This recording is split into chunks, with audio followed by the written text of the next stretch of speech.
Your Excellency, Minister Choulet, Minister Hu, distinguished guests, and especially our Chinese hosts for making this such a wonderful occasion. I celebrate the content and the spirit of the speeches that we have heard this morning.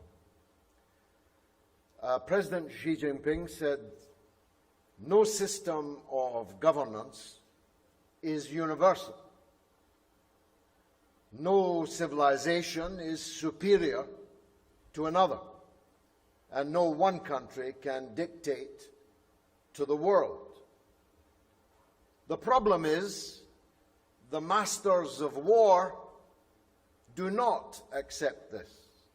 They brandish their exceptionalism, their manifest destiny. They brandish their system of democracy, which I shall briefly try to examine.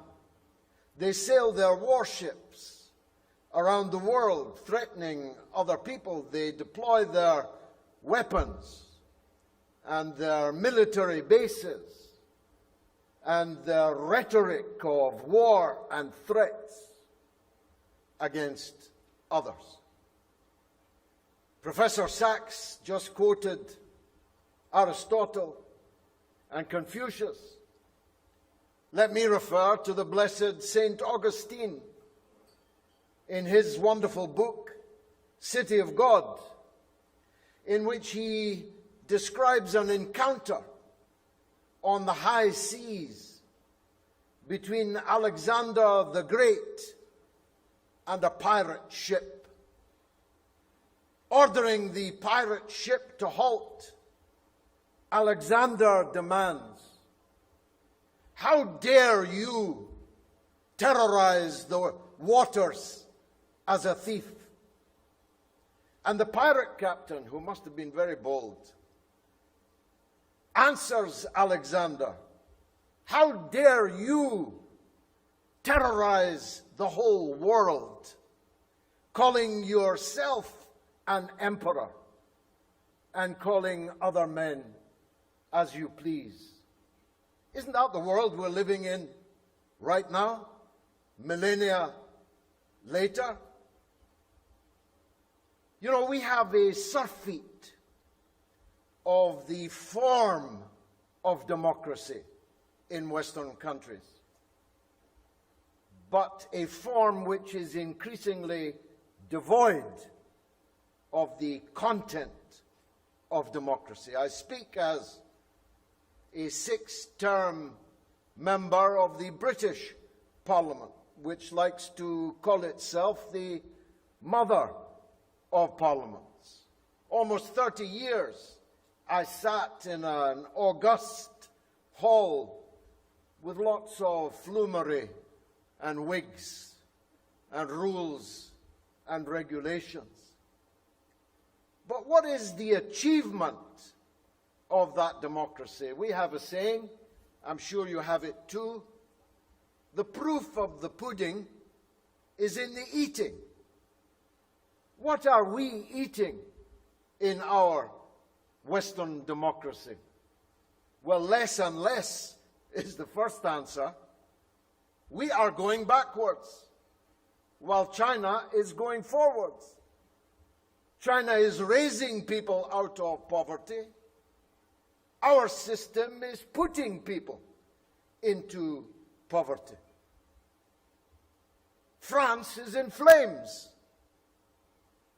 Britain is shivering with cold, with an increase in energy bills in households of four times the cost of heating this year as compared to last. In the United States, 80 million people have no health insurance. They talk about human rights. Where is the human right to a job in Western countries? Where is the human right to a house?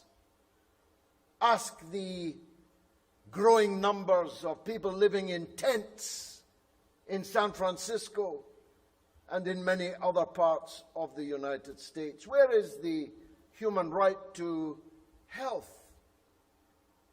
The proof of the pudding is in the eating. Or to use a Chinese saying, what is the point of a cat, black or white, if it doesn't catch any mice? Your system is the one that is moving forward. Therefore, to what extent is our democracy superior to yours? Because we have the form of elections. His Excellency, the former Prime Minister of Thailand, said there was increasing polarization in Western democracies. But I beg to differ. Actually, in Western democracies, we have two cheeks of the same backside, two sides of the same coin. Sure, you can vote for this party or that party, but both parties stand for the same thing, have the same program, essentially, of neoliberal economics and imperialism abroad. What kind of choice is that? As I heard a wise man, Chinese man, say on television, in China you cannot change the party, but you can change the policies. In Western democracies, you can change the party, but you cannot change the policies. It's 25 years since I last spoke in Beijing, so long ago that the present foreign minister of China was one of my audience taking notes at my speech.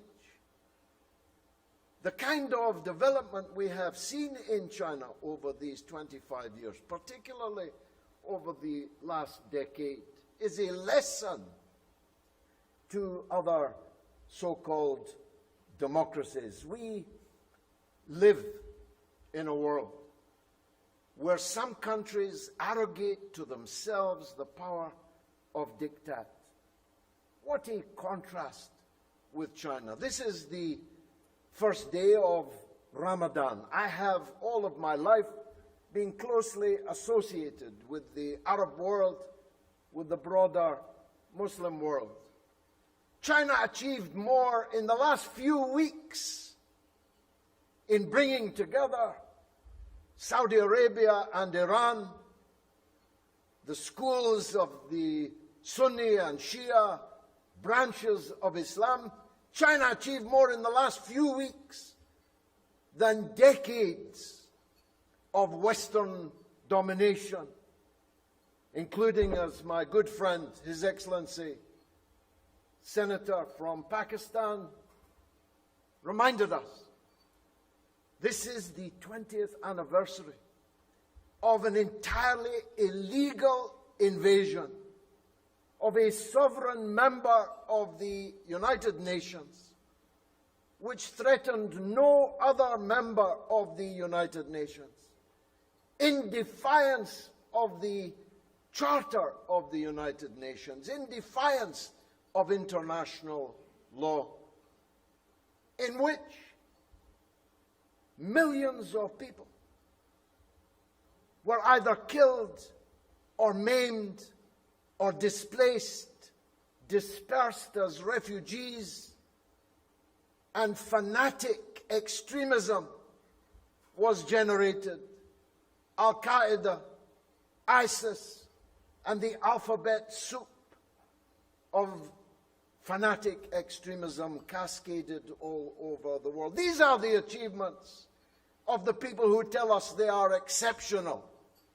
These are the achievements of the people who tell us it's their way or the highway. Well, I think I speak for a growing number of people who do not yet know, and we must work to tell them what whole process democracy whole process people's democracy means. They don't yet know that. But they do know their own democracy isn't working, because it isn't producing anything for them, and it is sowing not just disharmony, but hatred, violence, bloodshed, and war around the world.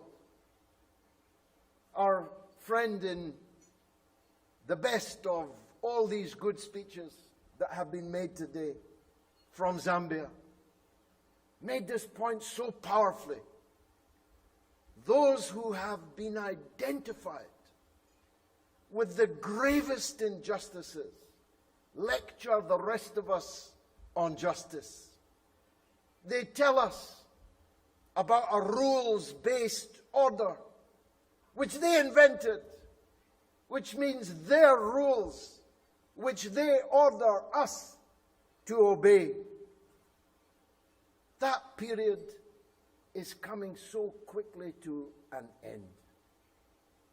Yes, changes are underway that haven't been seen for 100 years. Yes, there are decades when nothing happens, but there are weeks when decades happen. We have just witnessed one of those weeks, and may we experience much more of it. Thank you, sir, for the invitation to speak here today.